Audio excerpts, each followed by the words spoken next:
Today's topic is Principle and Procedure of Nucleic Acid Separation by Agarose Gel Electrophoresis. Agarose is isolated from the seaweed genera Gelidium and Gracilaria and consists of repeated agarobiose, means L and D-galactose subunits. During gelation, agarose polymers associate non-covalently and form a network of bundles whose pore sizes determine the gel's molecular sieving properties. They are the most popular medium for the separation of moderate and large-sized nucleic acid, means 0.5 to 25 kb DNA fragments, and have a wide range of separation. Electrophoresis. It is a technique that uses electrical current to separate DNA or RNA based on their physical properties such as size and charge. Agarose gel electrophoresis.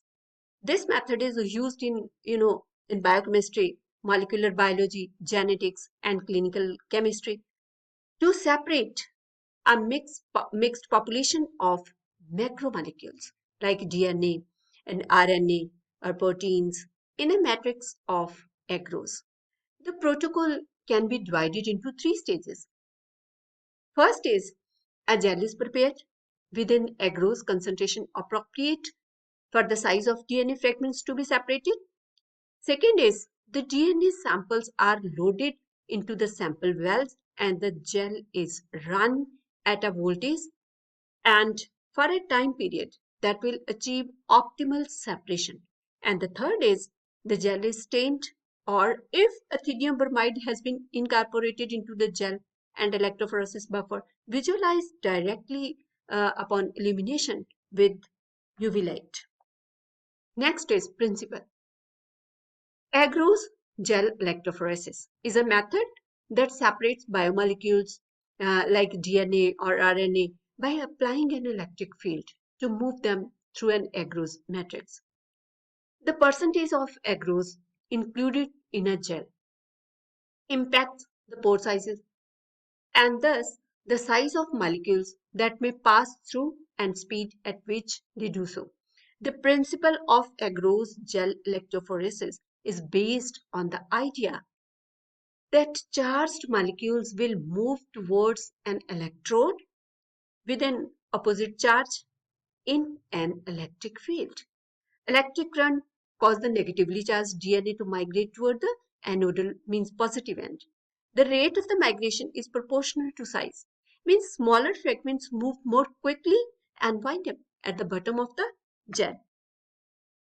Next is equipment and reagents. Equipments include casting tray. You can see here this blue in color. This is casting tray. Then well comb. This is well comb. Voltage source, right? This is voltage source. Gel box. This is gel box. Inside the gel box, this is agarose gel. UV light source. Microwave. And reagents like tris acetate, EDTA, ethylene diamine tetraacetic acid, right? Tris acetate EDTA, abbreviated as TAE, or tris borate EDTA. Then agarose, then ethidium bromide. Tris acetate ethylene diamine tetraacetic acid means EDTA, or tris borate EDTA are often the buffers of choice, as tris acid solutions are effective buffers for slightly basic conditions, keeping DNA deprotonated and soluble in water. EDTA, is a chelating agent and inactivates nucleases enzyme that may damage the DNA being analyzed. Next is procedure. First, preparation of the gel. For preparation of gel, we need 1 gram of agarose. So first measure 1 gram of agarose, then mix agarose powder with 100 ml of TAE in a microwavable flask, right? This flask. So concentration of agarose in a gel will depend on the sizes of the DNA fragments to be separated, with most gels ranging between 0.5% to 2%. The higher the percentage of agarose, the smaller the pore sizes. Thus, the smaller the molecules able to pass and the slower the migration. In the molecular biology lab, 0.7 to 1% agarose is typically used for day-to-day DNA of good and clear differentiation of fragments in the range of 0.2 to 10 kb. Larger fragments may be resolved using lower percentage gels, but they become very fragile and hard to handle, while higher percentage gels will give better resolution of smaller fragments but are brittle and may set unevenly. The volume of the buffer should not be greater than 1/3 of the capacity of the flask. So after mixing, we need to swirl the flask to mix, right? Then melt the agarose buffer mixture in the microwave. At 30-second interval, remove this flask and swirl the content to mix well. Repeat until the agarose has completely dissolved. Next, add ethidium bromide to a concentration of 0.5 microgram per ml, right? Alternatively, the gel may also be stained after electrophoresis is run in a running buffer containing 0.5 microgram per ml ethidium bromide for 15 to 30 minutes, followed by destaining in running buffer for an equal length of time, right? Then place the gel tray into the casting apparatus, right? Failure to do so will wrap the gel tray. Alternatively, one may also tape the open edges, right? Open edges of the gel tray to create a mold. Then place an appropriate comb, you can see here, into the gel mold to create the well. Then pour the molten agarose into the gel mold, right? Allow the agarose to set down at room temperature. Then remove the comb and place the gel in the gel box. You can see here comb is removed and you can see these wells.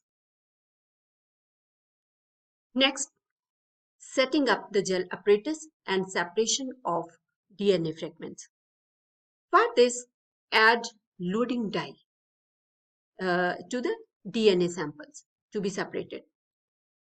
Gel loading dye is typically made at 6x concentration, means 0.25% bromophenol blue, 0.25% cyanol, and 30% glycerol, right? Loading dye helps to track how far our DNA sample has traveled and also allows the sample to sink into the gel. Then program the power supply, right? To desired voltage means 1 to 5 V per centimeter between electrodes, right? Add enough running buffer to cover the surface of the gel. It's important to use the same running buffer as the one used to prepare the. Then attach the leads of the gel box to the power supply. You can see here. Turn on the power supply and verify that both gel boxes and power supply are working. Remove the lid slowly and carefully load the DNA sample, right? into the gel. An appropriate DNA size marker should always be loaded along with the experimental samples. A DNA ladder means also known as a molecular size marker or standard DNA marker. It's a solution containing DNA fragments of varying length and size. The same as a reference in estimating the size of unknown DNA molecules after they are separated by Agarose gel electrophoresis. Now replace the gel lid to the gel box. The cathode means this black lid should be closer the well than anode, this red bleeds. Double check that the electrodes are plugged into the correct slot in the power supply. Then turn on the power, right? You can see here in the last diagram. This is DNA markers for reference. Turn on the power. Run the gel until the dye has migrated to an appropriate distance. Next point is observing separated DNA fragments. When electrophoresis has completed, turn off the power supply and remove the lid of the gel box. Remove gel from the gel box. Drain off excess buffer from the surface of the gel. Place the gel tray on paper towel to absorb an extra running buffer. Remove the gel from the gel tray and expose the gel to UV light. This is most commonly done using a gel documentation system. DNA bands should show up as orange fluorescent bands. Then take a picture of the gel. Few precautions are there. Ethidium bromide is a suspected carcinogen. Now, why we add ethidium bromide? As DNA is non-visible to the naked eye, an intercalating dye such as ethidium bromide is incorporated into the gel during setting. This binds the DNA and fluoresces under UV light, allowing the DNA fragments to be visualized. The more the DNA present, the brighter the bands will be, right? So, ethidium bromide is a suspected carcinogen and must be properly disposed as per institution regulations. Then, gloves should always be worn when handling gel containing ethidium bromide. Alternative dyes for staining of DNA are available. However, ethidium bromide remains the most popular one due to its sensitivity and cost. Thanks for watching. If you like this video, make sure to subscribe for more. Thank you.